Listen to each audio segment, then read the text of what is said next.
علی محمد خان صاحب یہ بتائیے کہ یہ جس طریقے سے سینٹ کا الیکشن ہوا اس میں اسمبلی کا جو اجلاس ہوا تو کورم پورا نہیں کیا گیا جان بوجھ کے، کورم پوائنٹ آؤٹ ہوا، اسمبلی کا اجلاس ملتوی ہو گیا. اس کے بعد گورنر صاحب نے جو نئے اراکین ہیں ان سے حلف لے لیا. آج کاؤنٹنگ ہو گئی. وہ کہتے ہیں ہم نے آئین کے مطابق کیا، آپ کی طرف سے کہا جا رہا ہے یہ آئین کی خلاف ورزی ہے. آپ نہیں سمجھتے کہ یہ سینٹ کا الیکشن جو ہے اس کو ایک مذاق بنا دیا گیا؟ بسم اللہ الرحمن الرحیم. اللہم صلی علی محمد و آل محمد. میر صاحب، سینٹ کا الیکشن تو میں تو جب سے سیاست میں ہوں میں دیکھ رہا ہوں وہ مذاق ہی بنا ہوا ہے. لیکن اب تو پوری سیاست کو مذاق بنا دیا گیا ہے. عام عوام کس طرف دیکھے؟ پارلیمان کی طرف دیکھے جہاں سے ممبران کو اٹھا لیا جاتا ہے، یا عدالتوں کی طرف دیکھے جن کو کنٹرول کر لیا گیا ہے 26 نومبر کے بعد، یا اپنے ممبران اسمبلی کی طرف دیکھے کہ ان کی بکر منڈی لگتی ہے اور آج سے نہیں کب سے لگتی ہے. افسوس ہوتا ہے سارا کچھ دیکھ کے، لیکن سسٹم بہت ویک ہو گیا ہے. اور جس طریقے سے جو بکر منڈی ہے یہ سینٹ کے الیکشن میں بہت زیادہ ابھر کے سامنے آتی ہے. امیر لوگ جو ہیں وہ کبھی ایک پارٹی سے کبھی دوسری پارٹی سے ٹکٹ لے لیتے ہیں.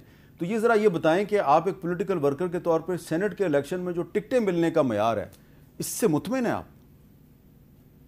ہرگز نہیں. کیونکہ آپ کی جماعت میں بہت سے ایسے ورکر ہوتے ہیں جو قومی اسمبلی یا صوبائی اسمبلی کا الیکشن نہیں لڑ سکتے. وجہ اس کی یہ نہیں ہے کہ صلاحیت نہیں ہے، وجہ اس کی یہ ہے کہ افورڈ شاید نہیں کر سکتے.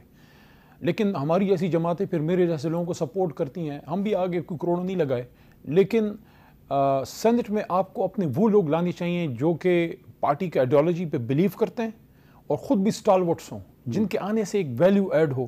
جس طرح پیپلز پارٹی کے وہ مرحوم سینیٹر تھے، سوری میں نام بھول رہا ہوں، کیا وہ زبردست، ابھی حال ہی میں ان کی فوتگی ہوئی ہے، تاج حیدر صاحب. کہ ان کے ساتھ میں نے کام کیا، میرے چیئرمین تھے، میں منسٹر تھا پارلیمنٹری افیئرز کا PTI کی حکومت میں.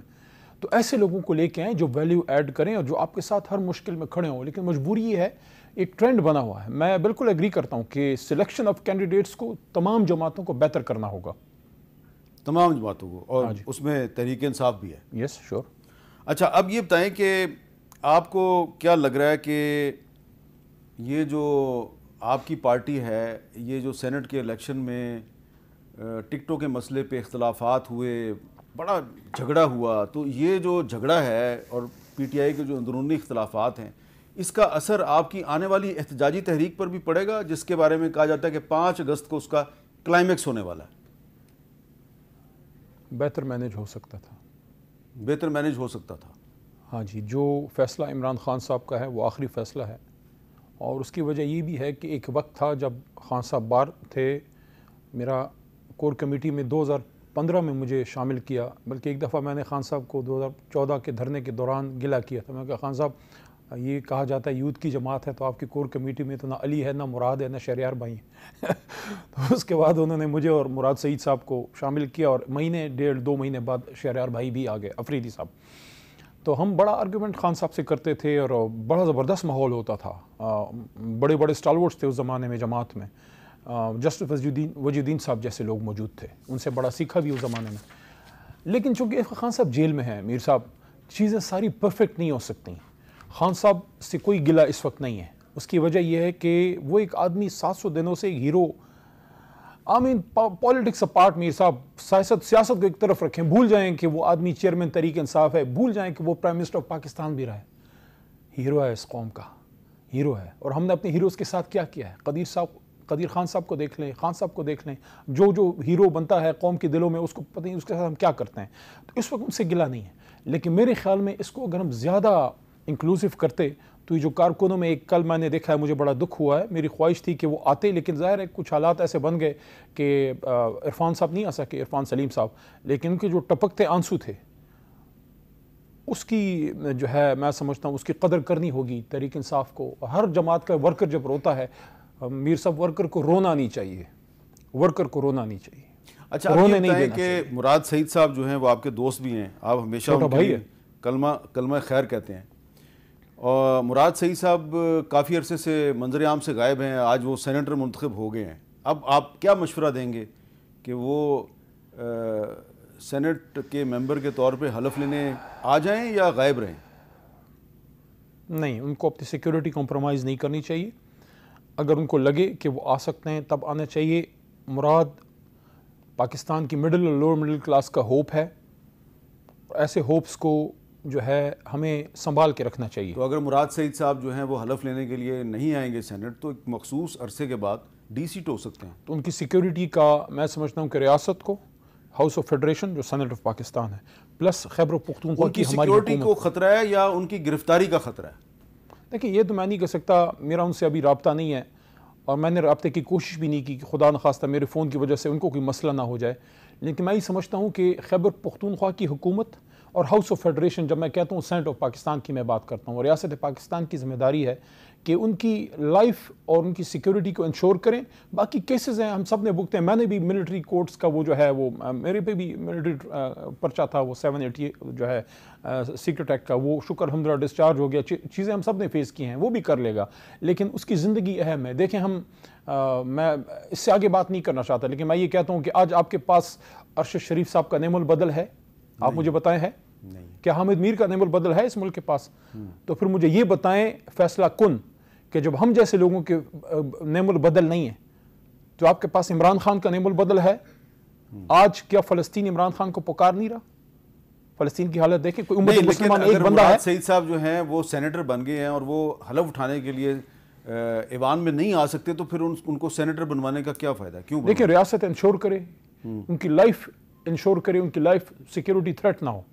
باقی کیسز ہیں وہ فیس کر لیں گے, نہ ڈرا. دیکھیں نا اسحاق ڈار صاحب جب بنے تھے سینیٹر تو وہ پاکستان سے باہر تھے اور کافی عرصے تک وہ نہیں آئے حلف اٹھانے کے لیے. میر صاحب آپ دن کو رات سے کمپیئر کرتے ہیں. کہاں نوجوانوں کی ہوپ امید مراد سعید اور کہاں اسحاق ڈار. نوجوانوں کی ہوپ مراد سعید جو ہے وہ ہوپ جو ہے وہ اگر نوجوانوں کے سامنے آگے کھڑی ہوگی تو وہ اس کو گلے لگائیں گے. میں تو بار بار کہہ رہا ہوں ریاست انشور اب کرے, ہوپ اگر انڈر گراؤنڈ ریاست میر صاحب انشور کرے کہ مراد سعید جو میرا چھوٹا بھائی ہے اس کی زندگی کو ایک آنچ بھی نہیں آئے گی, وہ کل سامنے آ جائے گا.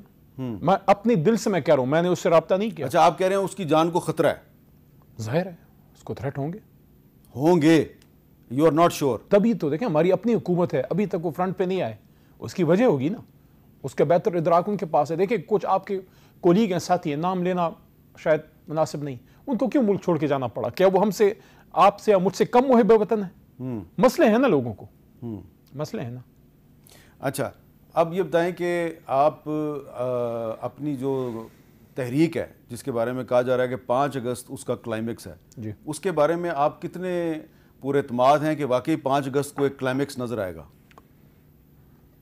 دیکھیں ایک تو میں یہ کہنا چاہوں گا کہ میں کسی بھی صورت میں کسی ڈیٹ کے حق میں نہیں ہوں کہ اس ڈیٹ کو خان نکل آئے گا. 5 کا جو مقصد ہے وہ یہ کہ 5 کو تحریک پیک پہ ہوگی یا فل ایفرٹ ہوگی, لیکن 5 کے بعد بھی میر صاحب اس تحریک نے آگے بھی چلنا ہے, اس تحریک نے آگے بھی جانا ہے. 5 کو پیک ہوگی اور اس کے بعد آگے بھی جانا ہے, کیونکہ پاکستان تحریک انصاف کا تو نام ہی تحریک ہے. خان صاحب کے نکلنے کے بعد بھی اس تحریک کے اصل مقاصد کی طرف ہم نے جانا ہے. یہ تحریک کا انجام تو پتہ نہیں, اللہ خیر سے کرے, لیکن اس کا انجام کیا ہوگا, اس کے الٹیمیٹ مقاصد کیا ہیں؟ میں تو کہتا ہوں کہ ہم نے تو جب شروع کی تھی اس وقت تو چیزیں اور تھیں, لیکن اب جتنی چیزیں سامنے آئی ہیں, اب تو سب سے پہلے اس آئین کی پراپر عملداری ہی اگر ہو جائے, اگر جمہوریت کی بقا اسی میں ہے جس طرح ہمارے ساتھ ہو رہا ہے, تو یہ جو پارلیمنٹ ہے اس کی آپ کے ساتھ کیا ہو رول رہا آف ہے؟ لا, آپ کے ساتھ آئین کیا اور قانون کی حکمرانی, اور ایک اور چیز سول سپریمیسی. لیکن یہ سول سپریمیسی یہ وہ چیز ہے جو ہمیں اپوزیشن میں ہمیشہ ہم جماعتوں کو یاد آتی ہے, جب حکومت میں ہوتے ہیں پھر سول سپریمیسی کو ہم بحریہ اوقیانوس بھیج دیتے ہیں. دیکھیں ابھی آپ اپوزیشن میں ہیں, تو آج جو سینٹ کا الیکشن ہوا ہے اس میں ایک آپ نے ایڈجسٹمنٹ کیا ہے, کمپرومائز کیا ہے, حکومت اور اپوزیشن. وہاں پہ جو اپوزیشن ہے وہ یہاں پہ حکومت ہے, اور جو وہاں پہ حکومت ہے وہ یہاں پہ اپوزیشن ہے. تو آپ نے مسلم لیگ نون اور پیپلز پارٹی کے ساتھ ایک ایڈجسٹمنٹ کیا ہے, ان کے بھی بندے کامیاب ہو گئے, آپ کے بھی کامیاب ہو گئے. آپ اگر ایڈجسٹمنٹ نہ کرتے تو کچھ آپ کے لوگ کہتے ہیں کہ ہم شاید 1-2 سیٹیں زیادہ لے سکتے تھے. اس پہ بڑی تفصیل سے بحث ہوئی, اس بحث میں نہیں جاتا. پولیٹیکل کمیٹی میں 2-3 میٹنگز شاید اس پہ ہوئی ہیں, لیکن اصل چیز ان سیٹوں سے بھی زیادہ خیبر پختونخوا کی حکومت ہے. اگر یہ بکر منڈی لگتی, خدا نخواستہ لگتی, کیونکہ لوگوں نے تو تجوریوں کے منہ کھلے ہوئے تھے, آپ کو پتہ ہوگا, وہ حرام کا مال شکر ہے واپس لے جائیں گے. لیکن میری بات سنیے, کیا صرف پیسہ ہی چل رہا تھا یا چل رہا ہے ڈنڈا نہیں چل رہا, تھریٹ نہیں ہے. اپنے عمران خان صاحب کی حکومت اور اس کے ممبران کی حفاظت کیا ہماری ذمہ داری نہیں ہے؟ یہ جو آپ نے کمپرومائز کیا اس کے پیچھے ڈنڈا ہے؟ نہیں, یہ نہیں کہہ سکتے. اپنے ممبران کی حفاظت, اپنی حکومت کی حفاظت. آپ کے پاس مرزا آفریدی صاحب جیسا آدمی ہے جو پہلے مسلم لیگ نون میں تھا, ٹھیک ہے, اور پھر آپ کے ساتھ آیا, پھر چلا گیا, پھر واپس آیا, تو آپ کو کیوں ہارس ٹریڈنگ سے ڈر لگتا ہے؟ آپ تو خود ہارس ٹریڈنگ کر سکتے ہیں. بریک لے لوں؟ ضمیر فروش اور ضمیر خرید جو بھی ہو, دونوں پہ لعنت.